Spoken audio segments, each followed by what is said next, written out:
Hello, good afternoon. Um, just going to give everyone a few more minutes here to file in and get set up for the session to start. So probably another 3 or 4 minutes here before we get things started in case anyone wants to get situated for the next hour.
For anybody that's joined, just another reminder, we're going to give everyone probably 2 more minutes here to get in, get settled, and then we'll start the webinar.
All right, without further ado, let's kick things off here. Thank you everybody for joining us this afternoon. We're pleased to bring this webinar to you guys. Hopefully it's very informational for everyone attending. We're very excited to share this information on this webinar session for the ever-evolving 3PL, delivering frustration-free fulfillment for e-commerce customers in partnership with our partner Quiet Logistics, as well as ProShip. Good afternoon, this is Bill Schroeder. Couple of housekeeping things as we begin. There's no call-in number for this, so you have to be on your computer speakers for audio. Also, this session is being recorded. That's so all of the people who could not make it and all of you can access a recorded version of this online post-webinar. And our team is managing the Q&A, so if you'll look at your window, there is a little button you can click to submit a question. We will be addressing those at the end. And you'll also see a handout section. Please feel free to download those resources at your leisure. Thanks, Bill. And a quick agenda here for the conversation today. Jonathan who's joining us from Quiet Logistics, Bill Schroeder and Tony Verrill, myself. We'll go through a panel discussion type format with some pre-selected questions from the registration list. As Bill mentioned, please submit any questions that may come up during the conversation in the panel, and we'll try to get to those questions as they come in towards the end of the discussion. Towards the end, we'll obviously highlight Quiet Logistics and share some of the Quiet Logistics success stories and company information, as well as ProShip information on our solution as well. Start with introductions. Jonathan, you want to kick us off? Yeah, absolutely. Thanks, Tony. So I'm Jonathan Briggs, and I head up national accounts and partnerships and ecosystems at Quiet Logistics. And just a little bit about myself before we get into some of the topic items. Primarily, I've been a small parcel in my career, starting all the way back about 20 years or so ago, and having worked through carriers like UPS and DHL Express and FedEx, and then most recently DHL e-commerce before coming over to Quiet. Since 2013, I've been pretty much all things direct to consumer or omni-channel. And since 2018, I've been in the fulfillment space. And so I've been with Quiet a little over a year now. And so Bill, turn it back over to you to add. Absolutely. Bill Schroeder. I've been with ProShip for about a year and a half now. Prior to that, I spent most of my life in the small parcel industry with FedEx. Through the growth of the company you know today is FedEx Corp, and the acquisition and the institution of ground services and FedEx Office and FedEx Logistics and FedEx Supply Chain and all of those things. One of the things I did there was manage partnerships with companies like ProShip. And as a result of that, I ended up at ProShip. And today I manage the strategic relationships and partnerships that we have with carriers, WMS systems, OMS systems, TMS systems, all of the different things that we end up connecting to create an entire technology stack in the logistics arena. Tony, it's up to you now. Thanks for the introduction, Jonathan and Bill. Pleased to be joined by two experts in your fields respectively. Tony Verrill, member of the sales solutions team here at ProShip, work with a lot of our new end users as we onboard customers to the ProShip platform, both assisting in demonstrating and discussing the limits and the features and functions of the ProShip solution, as well as our fit for the different enterprises that we work with. So I'll be moderating here today and kind of driving the conversation as we move forward. So let's get into it. Obviously the hot button issue on a lot of people's minds here today is the current pandemic, the current global pandemic situation that we're dealing with. So in the midst of the pandemic and in the first half of 2020, why are people turning to 3PL services, and maybe what has mattered most for customers when reviewing 3PL services during the pandemic? Yeah, I think this is obviously an extremely relevant topic, but it's definitely worth stating that there was high demand for 3PLs before. I think it's just put on steroids now, during or as maybe we get to the backside of this thing. And, a lot of the factors, right, of why I say it gets put on steroids are, we saw volume spike almost overnight. We saw states get shut down. We saw, carrier networks get stressed. We saw labor challenges. We saw a whole bunch of things, right? So in the midst of it, we had brands that were geared up, to be in a great spot, right? They were direct to consumer business, but they were in a state that they were not deemed essential. All of a sudden, they've got this mechanism to capture orders and don't have the ability to deliver on the promises, and because of those restrictions, stuff like that. So right off the bat, number one, the 3PLs became a little bit pandemic proof in that regard, in the sense that they were deemed part of the critical infrastructure. So we're able to operate without ceasing pretty much across the country. Definitely in the states we operate in, we were able to maintain operations throughout. And so so what that does for you when you partner with somebody that their core product is fulfillment is gives you that ability to scale pretty quickly, right? So if your volume just goes up exponentially, and there's lots of categories that fall in that, right? If you talk about hair care products or razors or, certain things like that that saw, 1000x lifts because of, the inability to access those things, right? So how do you scale that quickly? So it creates, especially in our network, the instantaneous redundancy where we have multiple locations spread across the country, multiple shipping providers that we can toggle back and forth, so that's really critical, because in the midst of this, we've seen several of the main carriers put caps in place, restrictions on volume, and throttle it because the capacity challenges. So, having that ability to leverage somebody that has multiple partnerships that are integrated, through a third-party system like yours that can quickly add another carrier or toggle volume back and forth as you meet these caps becomes, extremely critical. So it's a double redundancy there with having multiple locations as well as, the access to the other carriers. Also, getting closer. So if you can distribute that volume and get closer to the end customer, you can solve challenges of delivery speeds.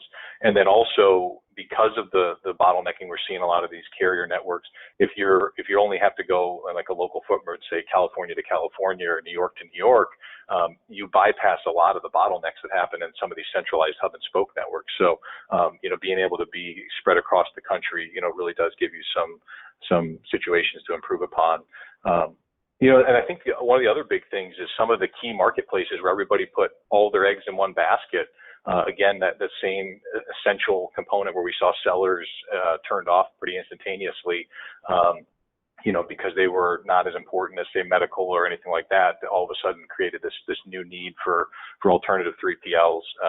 And then I think there's other folks that, want to have a decentralized company and, have the ability to do all of their business remotely except for one thing, the physical product of pick, packing, and shipping. So if you outsource that component, you now can fully live decentralized and take away some of the risks and exposure and stuff like that in some of these major areas. So I think those are a handful of things relevant to current situation, but also apply as you progress and look, down the road. And I think it's really critical that, people don't get so hung up in like what's going on in the current, let's call it 90 days or next 90 days, but also think about the next 5 years. And so, there's a saying that I remember from an old boss that always said, sometimes you have to slow down to speed up.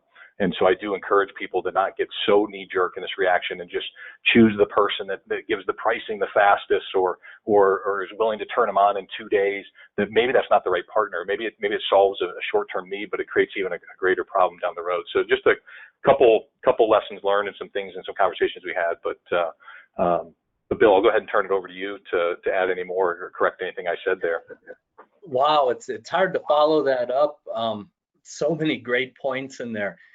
I think in the current period we're at in the pandemic, and we don't know if it's over, we don't know if this is just the beginning, but there are a lot of emerging trends, and I think you hit on a lot of those where the flexibility and the resilience in the logistics strategy that some of our customers had in place prior to the pandemic really had a lot to do with how successful they've been through it in leveraging the assets that they had and the relationships that they had.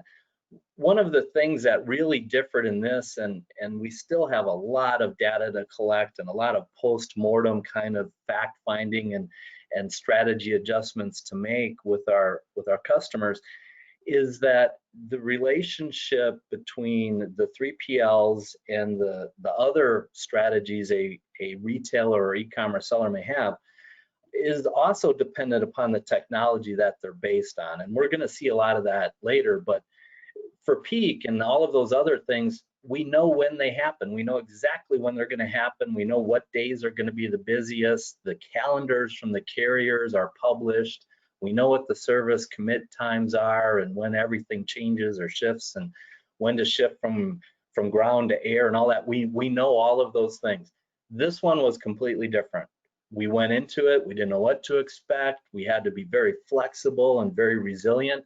And I think that's where the qualities and the experience and really the assets and the flexibility of the systems that Quiet Logistics has come to shine, in that they can absorb the volume, they can shift the data and move it around and and fulfill orders from other locations where it wasn't expected, and just adapt and adjust on the fly. It's that nimbleness that really kind of makes the 3PL part of any integrated logistics strategy. Yeah, great. Thanks, Jonathan. That was great stuff. Great points by both of you, Jonathan and Bill. I think, obviously, to summarize, flexibility being key. Whether that means enabling a new warehouse for shipment origin. Let's say a warehouse was not deemed essential, and you needed to look for a 3PL service for a business that was still operating in your area or in a specific market. But obviously, the urgency to scale and mitigating supply chain disruptions really brings to light both what you've been lacking from a flexibility standpoint, and then what you can also gain in looking at extending your partnerships to other service providers. Anything to add for the next question? No, I think we definitely exhausted that point, so thanks. Great. So obviously, the rise of e-commerce buying, especially with the pandemic and the first half of 2020, how have rising customer expectations around e-commerce really driven 3PL demand from your perspective, Jonathan? Yeah, I had mentioned on the front end that that there was a need and a lot of people wanting 3PLs even ahead of the pandemic situation, and I think this is it, right? Everything now being measured from click to doorstep, and before people would tout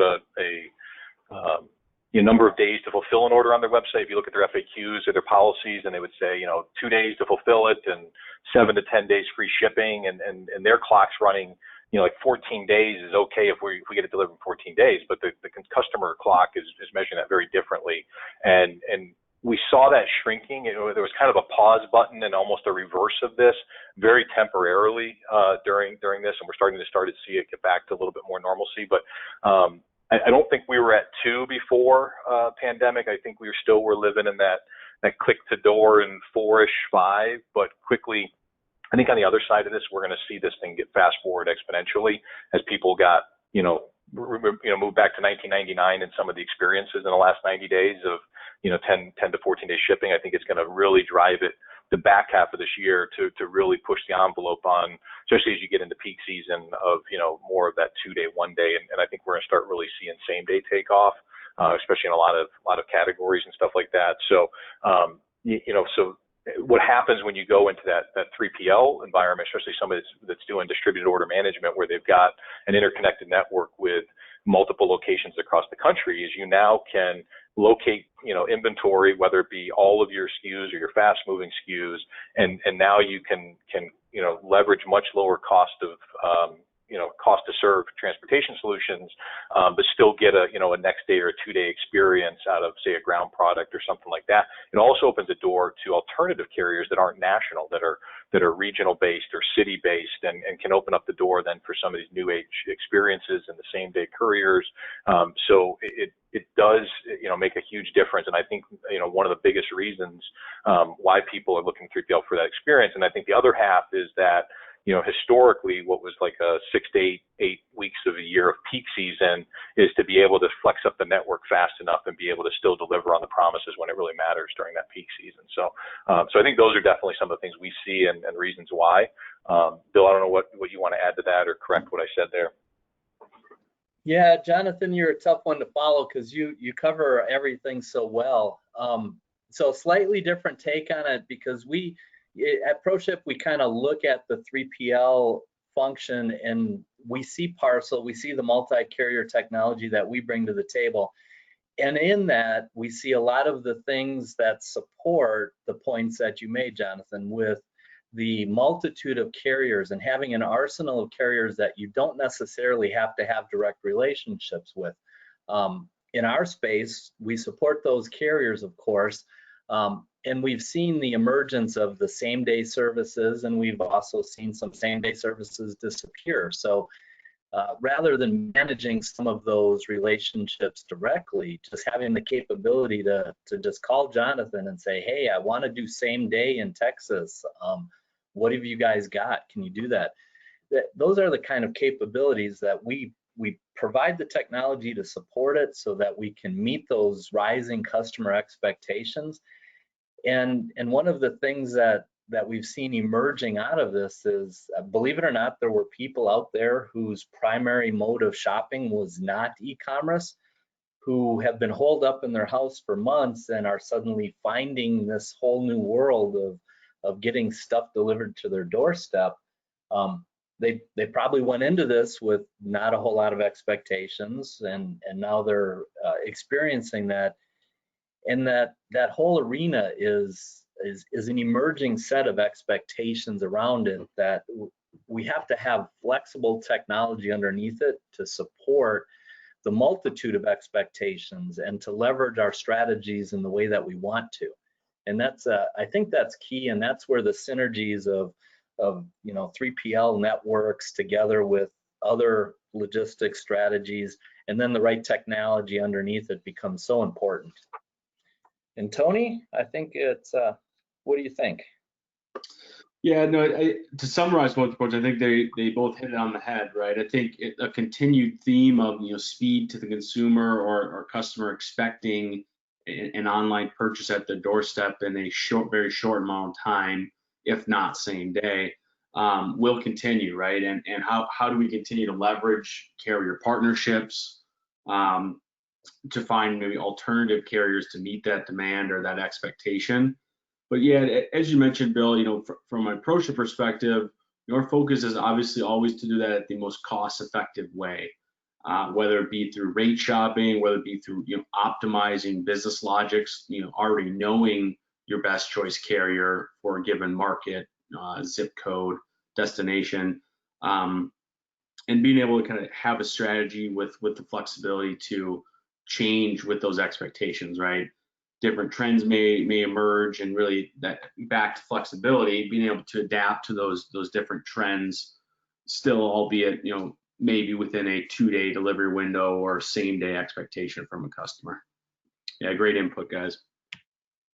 Obviously, with the large growth of volume, maxing out carrier networks that we've seen, it almost is a year-round peak that we're almost experiencing here in 2020 with the current pandemic stresses on the supply chain. Is this our new normal? I guess what can we expect moving forward? Beyond a 2020 year-round peak that it seems that we find ourselves in. This is an interesting question, and it's a little premature to have solid answers here, but I think there's enough information we've seen that we can make some speculations, and that's what we'll do. So a couple directions I want to talk to are, one is just a lot of this volume is here to stay. There's you talked about it earlier, one of you guys, where you were saying that there's a customer base that historically never bought online. Now they got hooked on that drug, right? And so a lot of that volume is going to stay. Not all categories are going to stay, but there's definitely a lot of it is here. So now it'll be interesting to see, right? Where in the past you had this, you built the network for 52 weeks out of the year, but you had this challenging spot for 6 to 8 weeks, and so you didn't overinvest in the network because of the carrying cost of trucks and planes and people for just let's call it 2 months out of the year. It didn't make a lot of sense. But now, if this really is the normal, we talked to a lot of carriers recently that, May was a bigger number in terms of volume than November or December was last year during the true peak season, right? So if you play that out, that's now, 12 months of peak, does it make sense now to invest in the networks because you're going to run that year round? And, does that also push the envelope and really push into that 7-day-a-week network across all the networks? We've seen a lot of tinkering in that, but I think maybe that pushes it even more, because we have as a result of this, we have a huge, constraint on labor, constraint on vehicle, constraint on capacity, constraint on airline capacity, especially now with all the reduction in flights. So it really is impacting the commercial uplift situation. So it's going to be interesting to see where the investments, are people more willing to invest in these things because this volume is a year-round phenomenon. And so it'll be interesting to see how that plays out. And then the other direction I want to take into it is costs. Like who's paying for this stuff, right? You know, like in my network, as an example, we had to install a lot of infrastructure. We had to, double down on our cleaning every day. We're stopping at the end of each shift and sanitizing the workstations, and so we're losing 30 minutes of productivity in each shift. We have all these staggered starts, and there's an increased premium on labor, because of some of the stay-at-home stuff and some of the fears of coming into work and stuff. We're seeing many carriers institute this, like a peak season surcharge. That does that go away? Is that the new normal, right? Like fuel surcharge, as an example, started 20-ish years ago, and I really felt like it was a response to certain catastrophic events that were short-lived, but somehow they've carried it through, or some of the security surcharges in response to 9/11 have remained through. And so do these new costs go up as a result of that? And who pays for that? If we're doing free shipping, and we've done this unit economics cost, and we've played it based on what it looked like 90 days ago. Now, what are we upside down? Can we offer free shipping anymore? So it's going to be interesting to see, how these costs get passed downhill to the end consumers, and what they're going to look like with the rate increases in the new year, and how permanent some of the stuff. And I think the other thing is, are gone are the days of guaranteed services, right? We've seen all the major carriers that have lived and built their reputations on guaranteed money back guarantees have been suspended now for months. And does that stay away? Does that come back? So, so there's a lot of things here that yes, I think there's a lot of this is new normal, but there's still a lot of uncharted waters. So Bill, I'd be curious to kind of see your takes on this question. Yeah, the new normal. So I read a book by a futurist several years ago about predicting trends and the hard trends and the soft trends. So there's probably more at this point we don't know than we do. We do know that volume in the e-commerce space was growing. This probably just shortened the timeline, or exponentially is going to multiply that. We're pretty solid on that. We can see that there's some sustainability to it as contracts are getting signed and expectations of consumers are changing, and it just becomes a better mechanism for the future.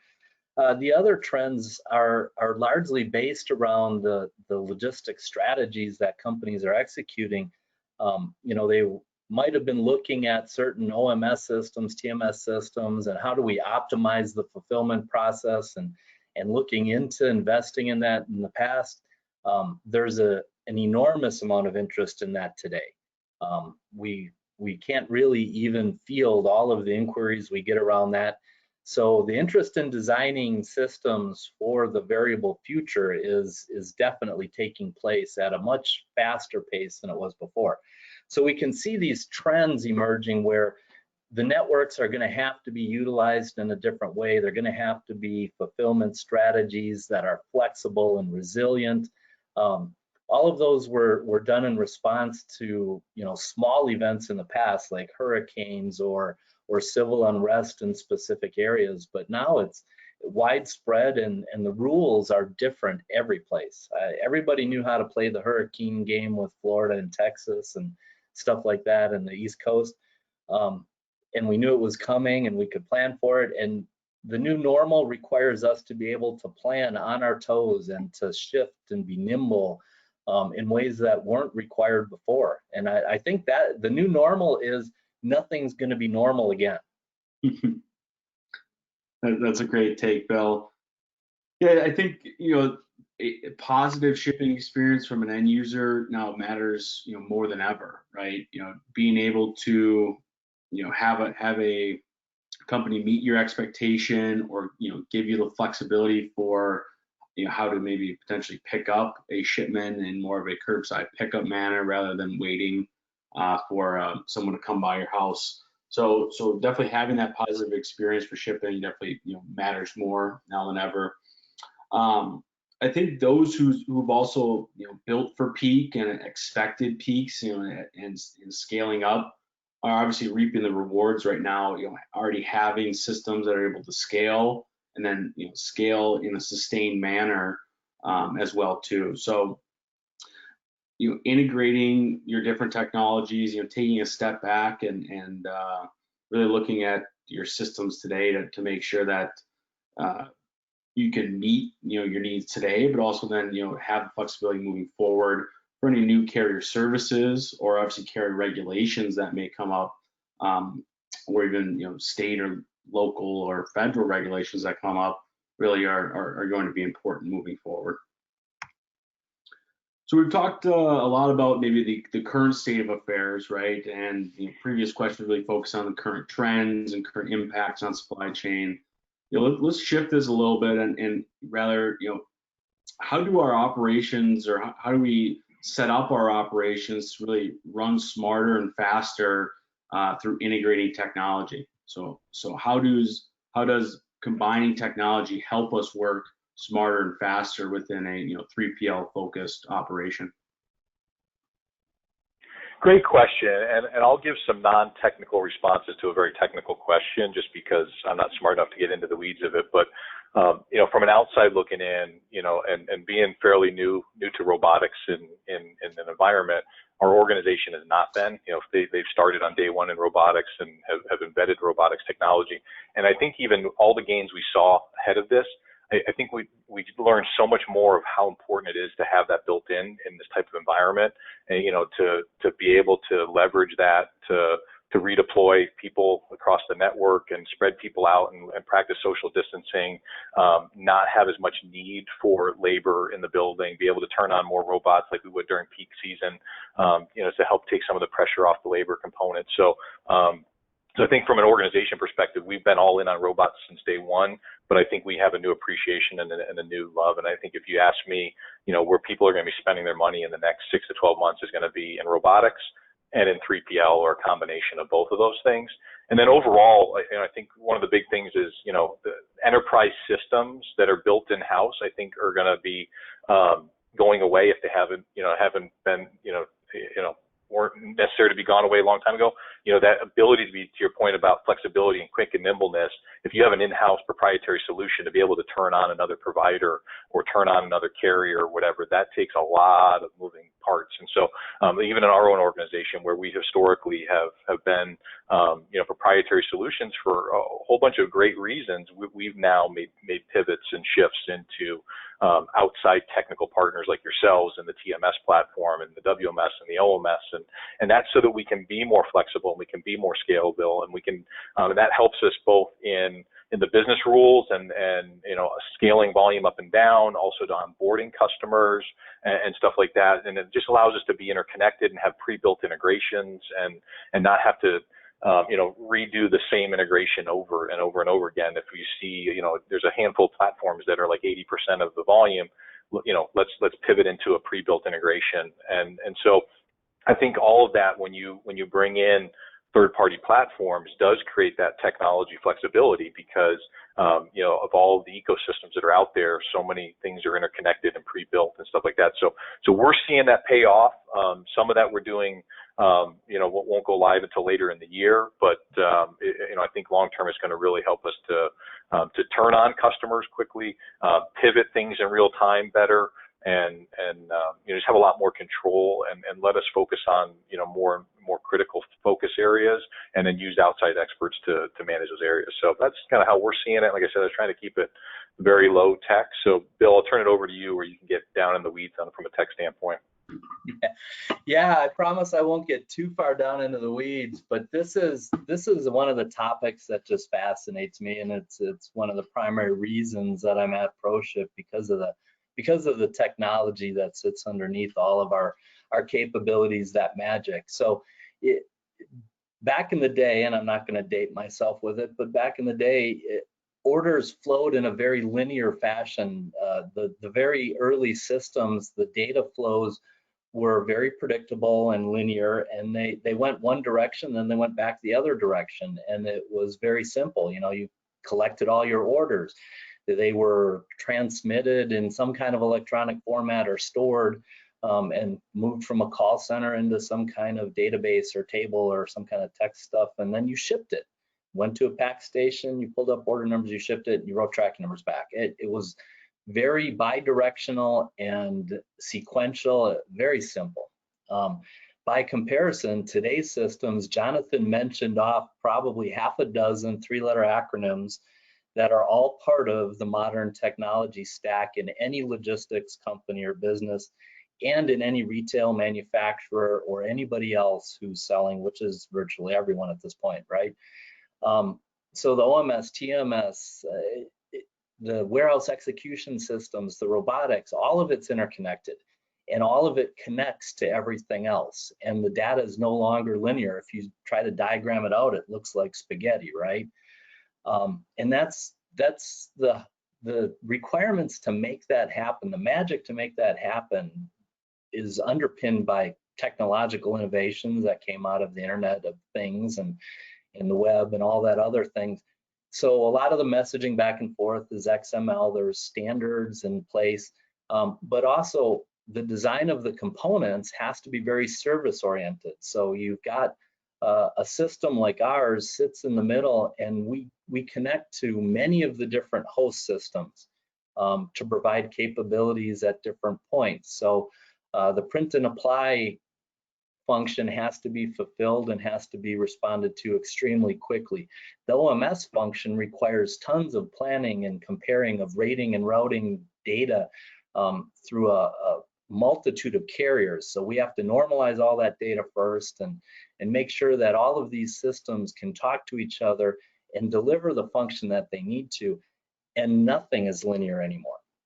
So the flexibility that gets built into designing and supporting the modern and executing on the modern logistics strategy takes a very, very delicate dance in between all of these discrete components so that they can function holistically and deliver on those customer expectations almost magically. So Tony? Yeah, my take would obviously be, in integrating your technologies, obviously making that shift in the most efficient way possible, right? Doesn't always mean ripping out, replacing with brand new, continuously refining and, redesigning, what might have been a good design a month ago, 6 months ago, a year ago, may not be a good design today, right? And so I think what we've seen as we were, have reviewed different technology stacks with end users is, anyone expecting to have 18 months to make a shift no longer has the luxury of time, right? So time is of the essence with a lot of our other discussion points here today, and the shift we've seen as part of the pandemic, but obviously the larger e-commerce trend as a whole. And obviously, you can no longer do it alone, and I think that's both from an end user perspective, from a set of ProShip eyes. Both the end user can no longer do it alone as far as having everything in-house. They certainly need to partner up. And sometimes that means leveraging a partner of a partner. And so I think it's both on the vendor side where, the best in breed application is great, but obviously, ProShip, other vendors, we need to be a collaboration point for our end users and really bring in the experts of different niches as well too, whether that be freight audit, payment, analytics, whether that be hazmat compliance, whether that be automation equipment, robotics, and obviously your traditional ERP, WMS, order management suite. So really finding partners that can be a catalyst for that collaboration is definitely critical in moving forward as well. I think the last prepared question we had here today was, so obviously, given technology integration, how do you create a supportable framework that can be customized for different unique customer needs, right? So every customer that you bring on, Jonathan, is going to have a unique business situation, requirements that they bring with them. How do you organize the business to adapt to those different needs and maybe continuously evolve after customers onboarded? It's an interesting point, and hats off to our technical team and the forethought that they have and all the things that you talked about, all those three-letter acronyms and how they're all interconnected, and to be able to map that all out and understand that interconnectedness and be able to deliver on it. And we're that challenging customer for folks like you, right? Because we support 80 plus brands that have unique, everything about them is unique. Their product type, their their needs and wants at pack out to their needs and wants and final mile delivery and delivery speeds and returns processing, all that type of stuff. And so, for us, what we were able to do is leverage all these platforms, yours included, where we can house business rules at a brand level. So store the SOPs or standard operating procedures by brand, but really then scale it down to be flexible all the way down to the order level and make it a personalized touch where, we see some different business rules come into play where that's matters of like a first-time customer in say some type of a subscription or continuity type program. You want that experience to look and feel different, and maybe invest a little bit more in there because they're still trying you out for the first time. Maybe it's offer a handwritten thank you note or a welcome kit. But the second and beyond time that customer orders with you, you don't want to spend the money because you got them, right? They came back the second or third time.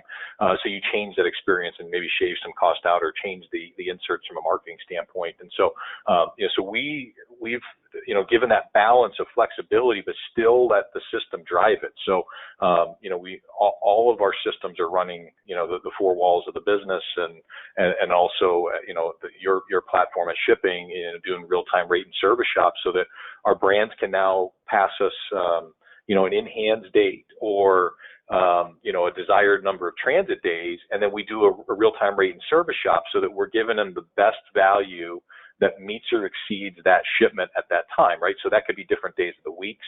If you start factoring in, Saturdays and Sundays as not being, transit days in people's minds or being, looking at business days versus transit days, maybe later in the week, we can use a different carrier than we can use in the beginning of the week to hit a 2-day or a 3-day point if the weekend comes into play. So, so that way, instead of the old rules of just, I'm going to use these carriers for these reasons, or I'm going to, have this static business rule of, weights and stuff like that. We're going to take it all the way down, look at it at a, weight and dimensions, the zip code where it's going to, the desired transit, and then the origin day of the week. And then we can, make the best decision that, meets or exceeds the customer expectation at the best price point. And so it helps us, bring extreme value in there. And then be able to do that, like I said, all the way down at an order level, at a brand level, so like I said, the hat goes off to our team and the systems we put in place. Hat goes off to your team and some of the platform we have available to do that. So that's kind of my thoughts on that question. Bill, I don't know what you want to add to that. Yeah, again, great points, Jonathan. Just to add a little bit of color to that behind the scenes, the key to us is having that supportable framework in place that allows the customization to exist. It used to be that, flexibility and customization was diametrically opposed to a reliable, sustainable execution inside your systems. The mainframe systems, of course, were incredibly rigid, and that's the way they were designed. They could execute the same rule over and over again flawlessly, but if you asked it to do something else, it was a failure. The component design that sits behind a lot of the stuff that Quiet Logistics is able to do is because we normalize the carriers inside of a framework so that there's a single integration for them. And that also applies to other things that you might not even think of, like dangerous goods, the capabilities and the shipments, and there's quite a few things that are classified as dangerous goods or hazardous materials that need to be shipped. If there's a need for it, we have to be able to bolt that on to the same framework, and it has to be available. And that's another one of the webinars we have with one of our partners around the hazardous materials shipping and how that component fits seamlessly and integrates to everything else in your logistics technology stack. It's important that the framework exists because that allows us to support all of the needs and the demands and to scale, respond to peak type demand. And at the same time, it has to be supportable. So we can't show up for work on Thursday after the pandemic announcement and the shutdowns and find out we can't ship, or we need to ship 10 times or 100 times what we normally ship and have any component of it fail when we decide we're going to ship differently than we did yesterday. So that's all key. And that's why the supportable framework that stands behind all of those flexible capabilities is so important.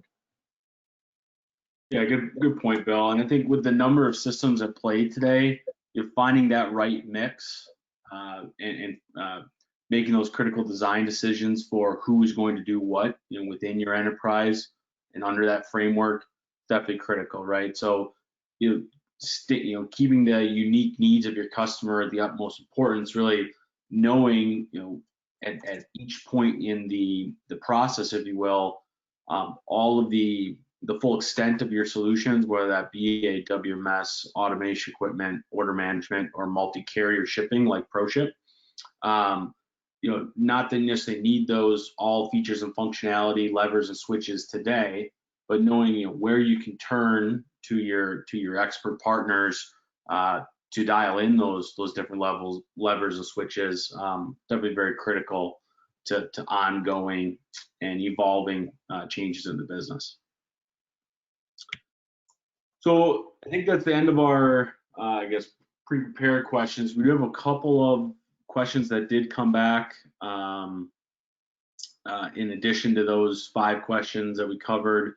So let's just start, and we can end the session here. Have about 15 minutes left, kind of talking through this, and we'll get to some company overviews. So first one was, what is the least known benefit retailers and manufacturers overlook when thinking of using 3PL services rather than doing shipping in-house? And I think that would be best to you, Jonathan, as far as some added input here.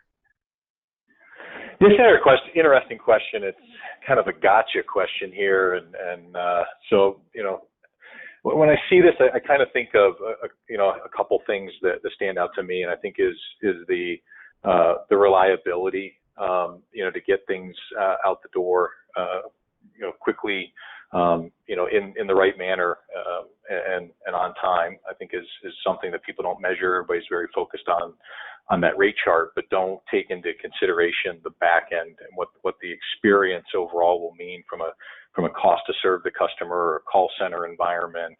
And so if you've got accuracy at the order level, you're going to drive cost out of other parts of the business. And it's hard to factor that in sometimes when you're doing that. And I think maybe that's why people play the spreadsheet game, but that is a huge impact that can be made there. Great. What are the areas of your 3PL business that are the most important to automate then, is the next question.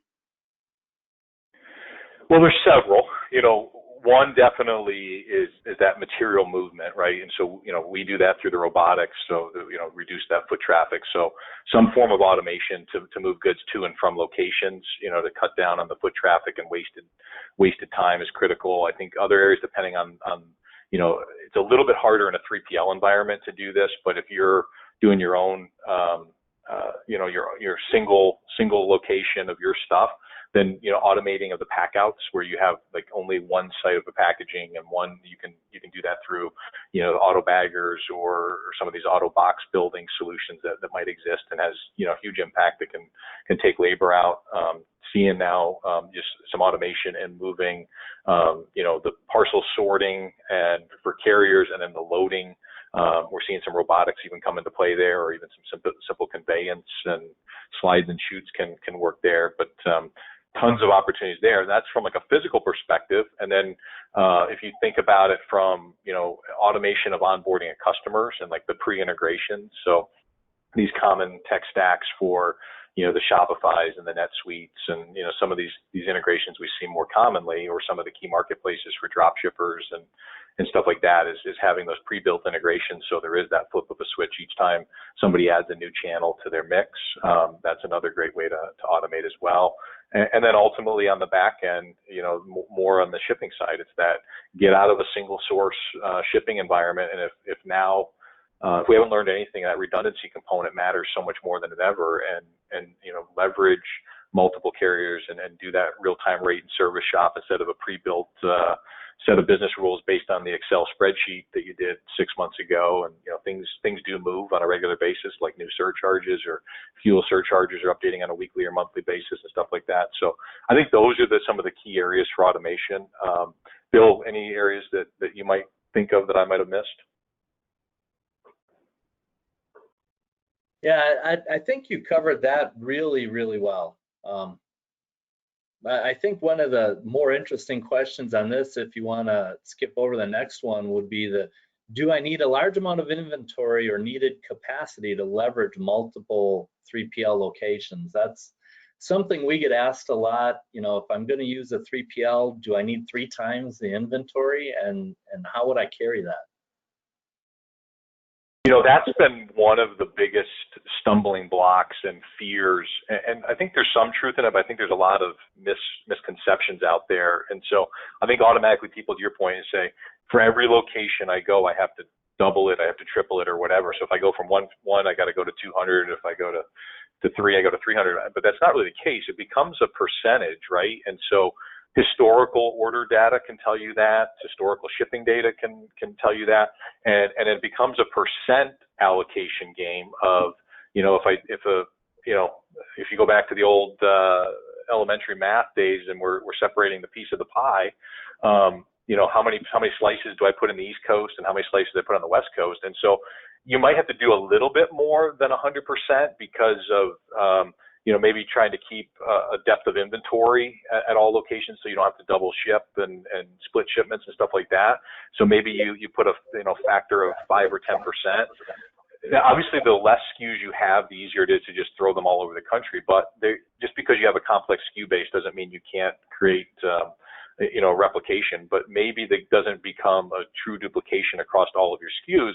You then start to look at the data and look at things like correlations and 80-20 type rules, and find those hero type SKUs that are making up a high percentage of your order, that you put those around the country and then do like a hub and spoke and have one centralized location, or it doesn't have to be necessarily centralized, but one location that holds all the SKUs top to bottom, and then you put those fast movers in different markets. And so that's like a starting point. I think as you grow over time, there's new automation and technology that'll help you, with AI and BI tools that can give you some predictive analytics, and then you start getting strategic about certain SKUs going to certain markets, maybe because of weather or, size and fit, or, and you start seeing, start really getting down to that item level and really say, all right, this pair of shorts only needs to go into California, where this winter coat only needs to go in the Northeast, and stuff like that. And that's where we're heading. There's still a lot of work to be done in that regard, and there's a big race to be on for that. But at worst case scenario, I think you can pretty effectively get some gains, even if you just split the pie up and rounded it up so you had full cartons going into a location or whatever. So is there any other thoughts or questions you want to add to that? No, I think that covers it really good. Tony, I think we have a couple live audience questions here. Do you want to tackle those? Yeah, we had 2 or 3 to get through here. The first one, and Jonathan, you certainly discuss answering this or not. First one was, what WMS does Quiet Logistics use, and does it integrate well with ProShip? I could maybe answer some of the ProShip side of that question, but I don't know if you want to give any color to that, Jonathan. Yeah, so currently it is an in-house solution, and so we built that solution to be fairly solution agnostic. I don't know what all the challenges you guys face, so definitely leave that to you, Tony, and what you experienced with the onboarding. But on the back end of, I come into play of watching customers ship packages out the door, it's been, very smooth for us and has worked very well. I don't know what mountains you guys had to climb to get it to that state. Yeah, absolutely. I think some of that is the flexibility of ProShip. So really working with your technical team at Quiet, make it as seamless an experience and workflow process as possible. And really tailoring that process for, it could even be by the merchants or the brands that you fulfill for. So you mentioned having maybe different setups for a brand by brand experience, or for what they expect for their packages. So both, it could be ProShip as a seamless black box API behind a given host system, or even when needed, ProShip user interface for execution on the warehouse floor as well too. So it definitely is a case by case basis, but kind of coming into conversations, design open-minded to really realize as much value, gain as much efficiency as possible is really our goal in working with our end users. The next question that we had, a quick one here that I'll just tackle. Are retailers using ProShip for ship from store applications? The answer would be yes. So just a real brief answer on that. ProShip is deployed for ship from store strategies at a number of large retailers, as well as smaller boutique retail enterprise as well too. And the answer is going to be similar to what we just talked about with Quiet Logistics and integration with their WMS.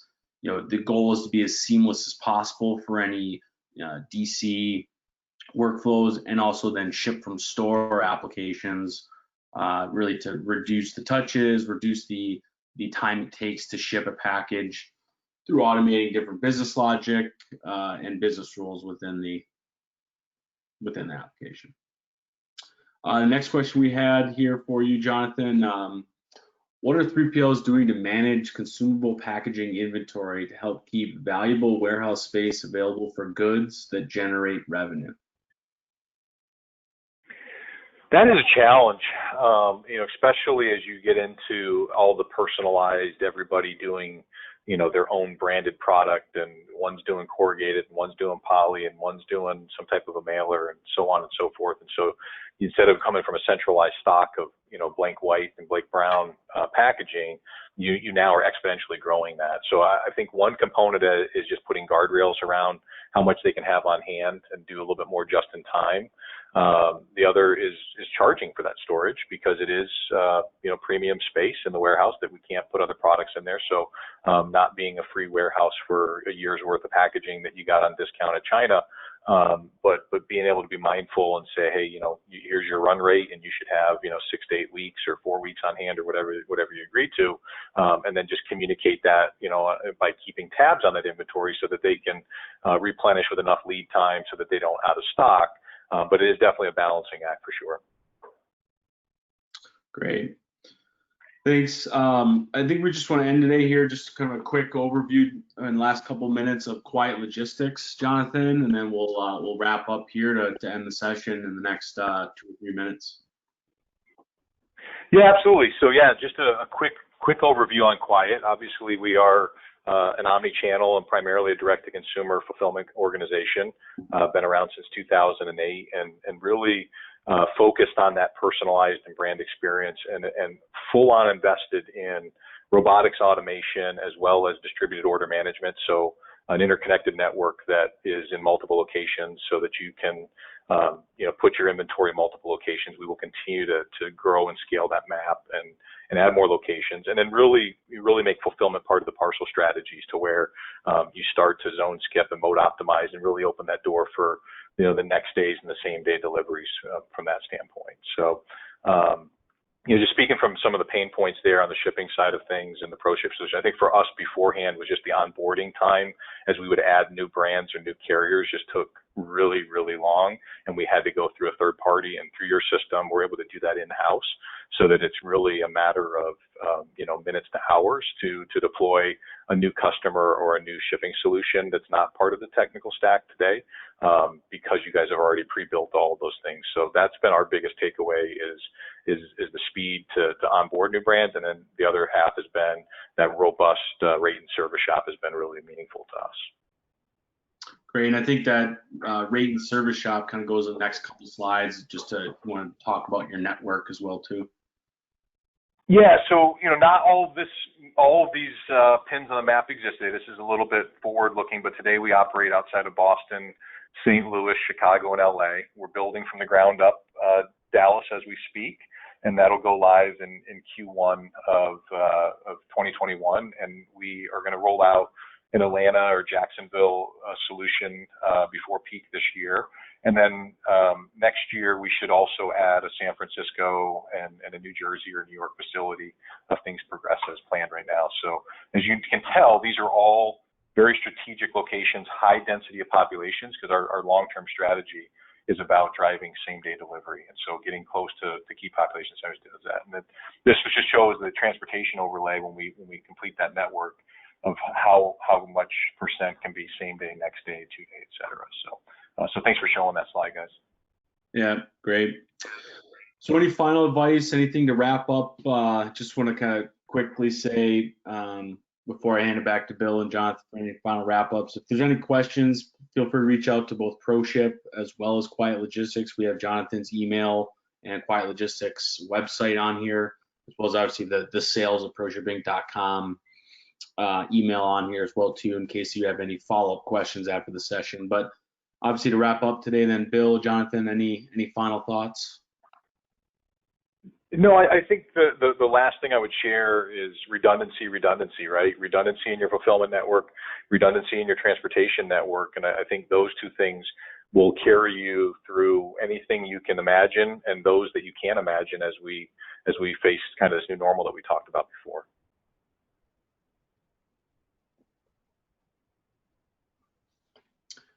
Bill, any final thoughts? I sure don't have any final thoughts. Jonathan, I want to thank you for your time today. Your expertise comes through in spades. I can see why customers pick Quiet Logistics as a 3PL of choice. I really appreciate your time. Yeah, I really appreciate you guys investing in the partnership, and it's definitely good to be out and about, even if it is virtual. It's been nice. I feel like I've been under a rock the last 90 days. So thanks for having me be part of your couple days worth of sessions here. And thank you everybody for attending. Hopefully you had something meaningful and beneficial come out of the session. Thank you.